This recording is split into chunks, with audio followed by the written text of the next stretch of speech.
I'm Krystyne Cheever, and welcome to the All Friends Cabaret, a variety show that connects you with your community. And as always, we want you to be a part of it. Do you sing? Do you dance? Do you act? Do you have that special organization you're raising funds for? Well, at the end of every program, I invite you to get in touch with me to become a part of the All Friends Cabaret.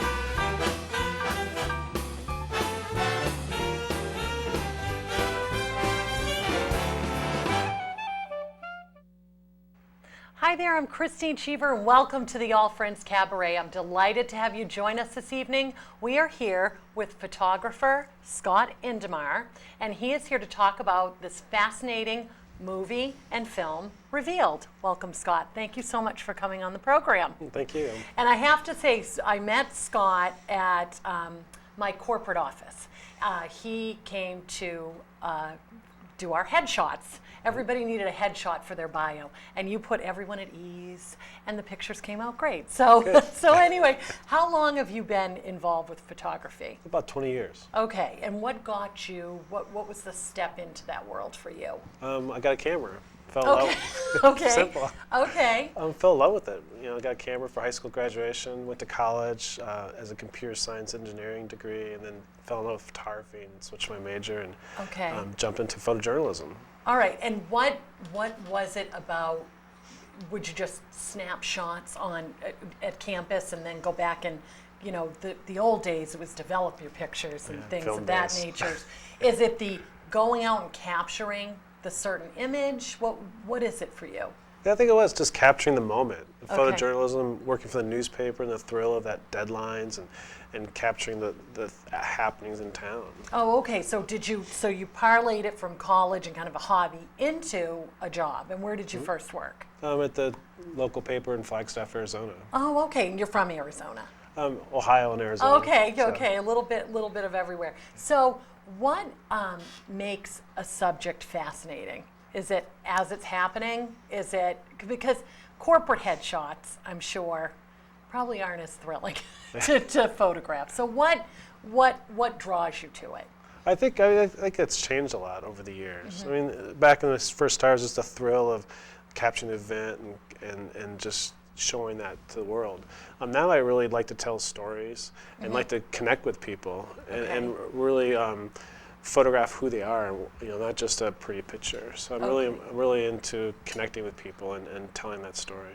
So have you done any like advertisements or that sort of photo? Tell me about that. Well, from newspapers, I moved into what's called the corporate commercial world, and a lot of that's CEOs, factory workers working in the factory.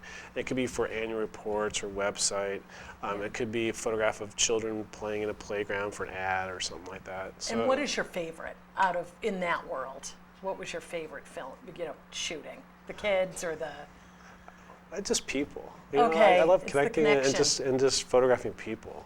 Okay, have you ever had a photo shoot where you said, okay, this is not going well, and then at the end, it's like, oh, that picture came out great. Have you ever had those moments during a shoot? All the time. Oh, do you?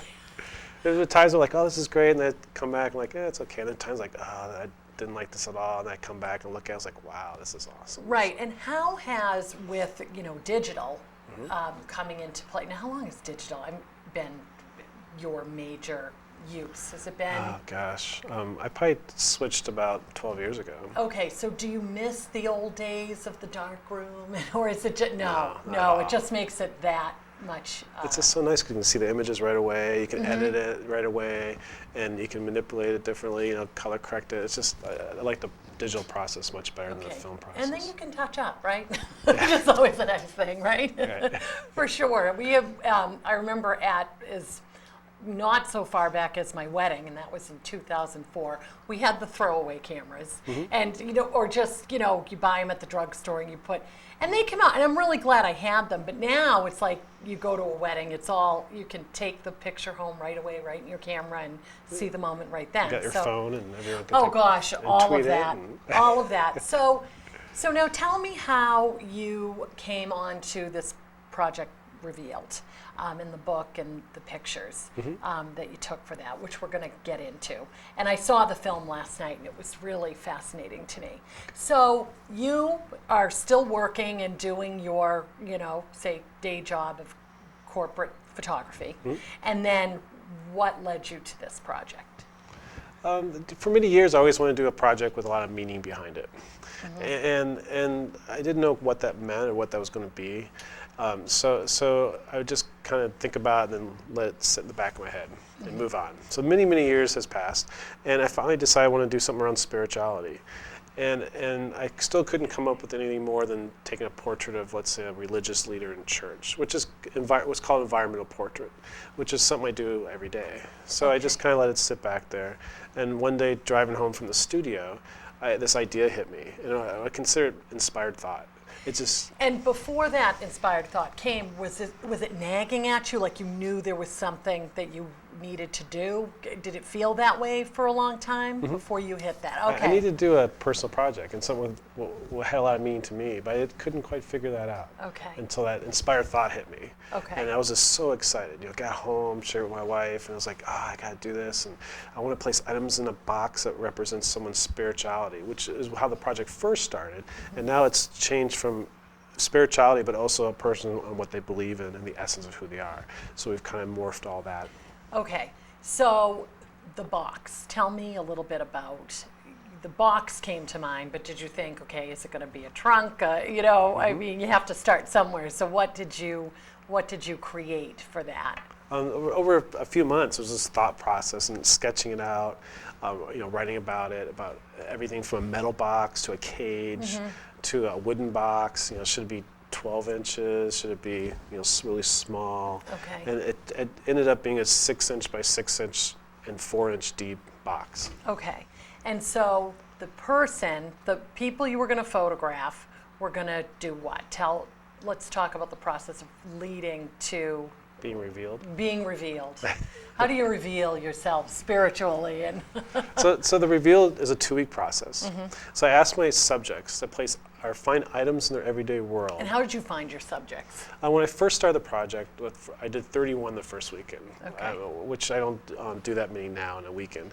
And I just reached out to friends and friends of friends and verbally explained to them what I wanted. And just reach out to people I thought would understand the project. Okay. Now the project has such a following, I just Facebook it, and it just fills up. Oh, wow. So I don't pre-qualify anybody. So if I need 18 subjects, the first 18 people who approach me say, I want to be a subject, is a subject. All right. In many cases, I've never met the person until I show up to the studio, and I don't even ask them, or I may never even not know what they're doing until I show up. Okay, so the requirements are, you have two-week process.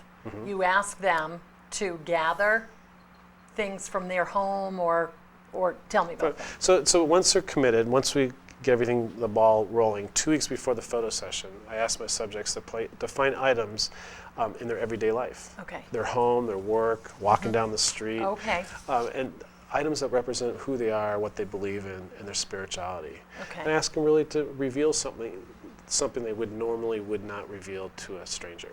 Okay. And then that's a 2-week process. And then they come to the studio.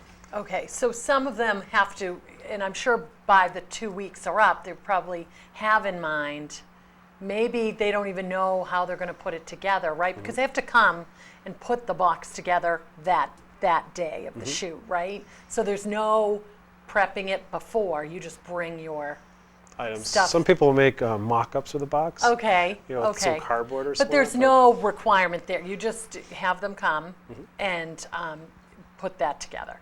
So why don't we have some pictures that we want to show. Okay. Of the, okay. So there's the box, and he brought marbles. Yes. That is so cool. Okay, so.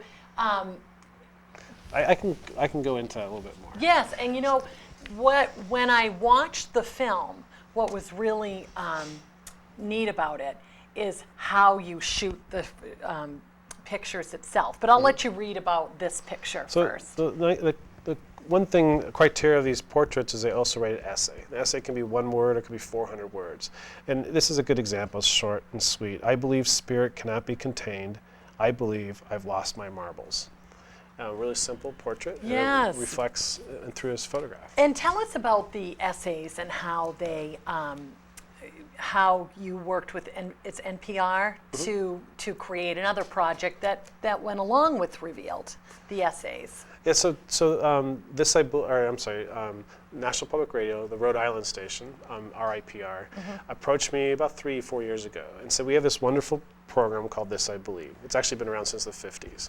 And your Revealed project has a lot of similarities. I'm photographing people and what they believe in, and they're writing essays. And here people are writing This I Believe essays about what they believe in, and then read them on the air. So we collaborated and we created a program, part of the Revealed project called This I Believe Revealed. And so what we do is I photograph This I Believe essayists as revealed subjects. So that is what's in the book? No, actually those are the next book. Okay, I see. And then that was up for how long? It was at the Newport Art Museum for 2 months. Oh, okay. About 2 months. Oh, great. So let's look at another portrait.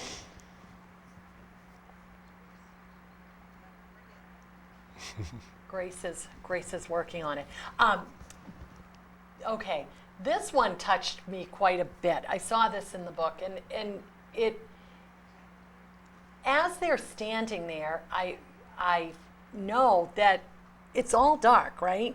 When you're shooting them, you would think that you were just snapping a photo. But tell us the process. And this woman is crying. So during the shoot, you tell your subjects to focus right on the box and the meaning, correct? So you get that feeling and their true feeling. But tell me about how the shoot goes. So when they show up to the studio, it's a 90-minute process, of which maybe only 10 minutes of that's actually being photographed. And it starts from me introducing myself to them to finally when we photograph them, we turn all lights off in the studio. It's pitch black. And we have flashlights, and we strobe. But at that time, I tell them to really look within and really focus on the meaning of those objects that they've found the last 2 weeks. And at that time, what you're thinking, what you're feeling is what you project. So sometimes they're projecting pure joy. Sometimes it's sadness and a little bit of everything.